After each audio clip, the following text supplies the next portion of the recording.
All right, we're going to go and get started with the Finance Committee meeting. Today's Tuesday, March 5th, 2019, and we'll get this meeting going at approximately 8:54.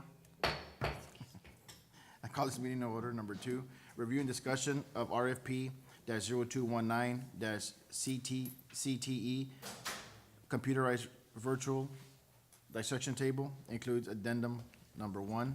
Dr. Carmen, or Mr. We've already heard on this table, I think, the specifications. We just had to go back through the appropriate bid Okay. process. That has now been done, so these CTE funds, the Perkins Grant funds, can be used for this. Perfect. But Mr. Guerra is here to answer any questions you might have, either about the process or about the table itself. I think he already answered.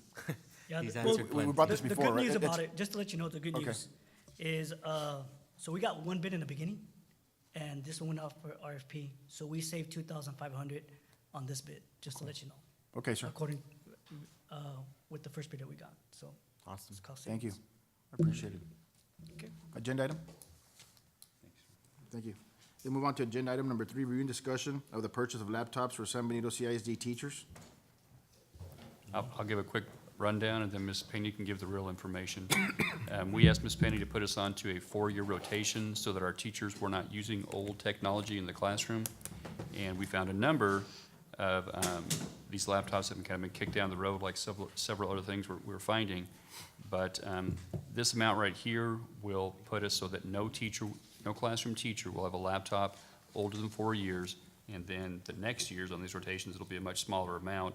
And then every 4th year this kicks in, it's just going to be a high number, simply because we've had so many get pushed so far down the road. Ms. Penny, you want to elaborate? We looked at all of the contracts, all of the teachers that have laptops that are 4 years or older. We first selected those teachers that had an Epson, and then we selected core teachers, and then we came up with a number of approximate 360 devices, 360 teachers that need their laptops replaced. Okay, thank you. Any questions? Awesome. Thank you, ma'am. Agenda item? Let's move on to agenda item number 4, review and discussion of proposals received for the E-rate 2.0 funding year 2019, eligible service for San Benito CISD. Yeah, this will be all Ms. Penny. I'm not Ms. going Peña? to try to pretend to understand what this stuff is. This is for our internet access service that, for the district, it's district-wide. And it's also for our broadband data circuits, which covers our point-to-point connections from our core to every campus. And I broke it down so that you could see our monthly cost, our yearly cost, how much SLD will pay. They'll pay 90% of the cost, and we'll be responsible for 10%. But of course, we have to budget for the full amount in case we don't get funded, which is $212,797,000.68. Do you follow it all? I think in this biennium, I don't know if you will, the funding bill, would we include that already? Do you have any sense, or is it probably just early in the stages to even think about how much the reimbursement essentially will fluctuate, the percentage? It's not going to change. Okay, so it's either 90 or, Yeah, we have a 90% discount, so we'll pay 10%. So we'll pay $21,279 got it. for the year, if we get funded, That- which we will. Okay, that's why I keep Okay, asking. okay, We so, will, we yeah, that was will. my question, okay. So if we don't, do we have a sustainability plan? We-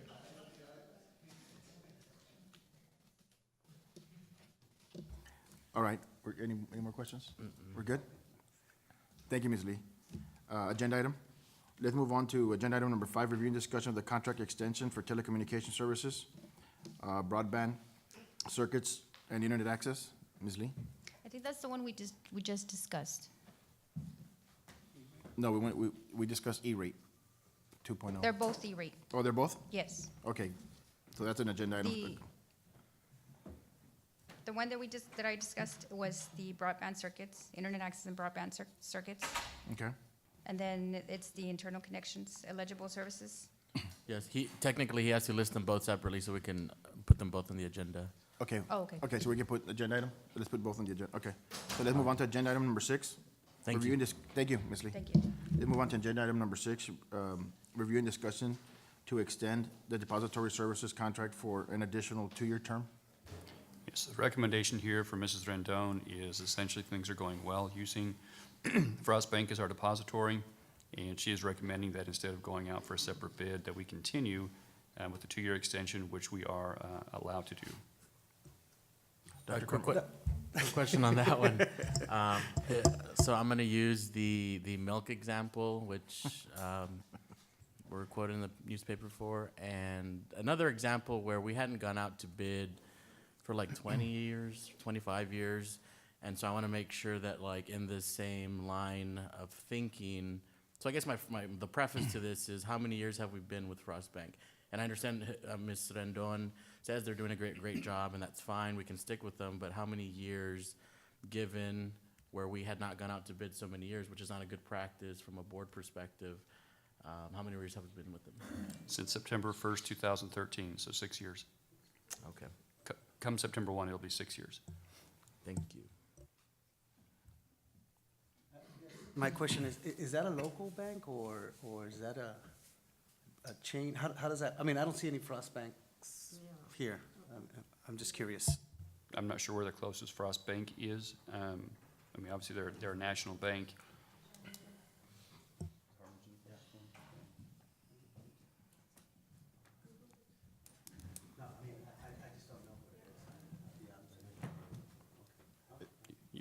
You've heard the full spiel, but it was given to me by Mrs. Rendon to present to you, that things are going well, and she would recommend. No, two years. absolutely. I mean, I just, you know, I just wish that the San Benito Bank and Trust would reopen with a Frost Bank or something like that, you know, economic development kind of deal. Well, I think,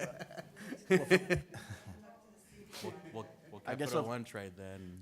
I guess so from my perspective, and I know Mr. Rendon's not here, Doc, so maybe you can elaborate. If not, we can always figure this out later. But from my perspective, number one, is our staff happy with this bank? First and foremost. And number two, what are the advantages of sticking with Frost Bank versus taking it out and seeing what our options are for best practice? So certainly, we could put it out and bid again. I don't know that you're gonna get much difference in terms of interest rates. I think all the banks are gonna be pretty low right now. So I don't think you're gonna see a whole lot of variation there.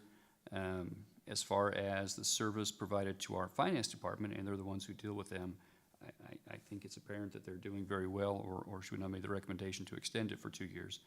Across the district, I don't have that information. So if the board would rather this can be tabled, it can be put out to bid, and we can bring back instead of extending. Let's get Ms. Rendon to come up and give us a little spill on how, you know, what is so great and what practices that she's enjoying with it, and then we'll go from there. Fair? Okay.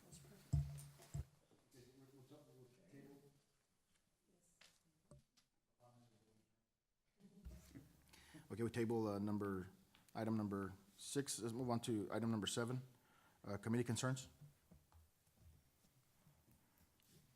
All right, we're good. Green light. All right, move on to agenda item number 8, adjournment at 9:02. Thank you all very much.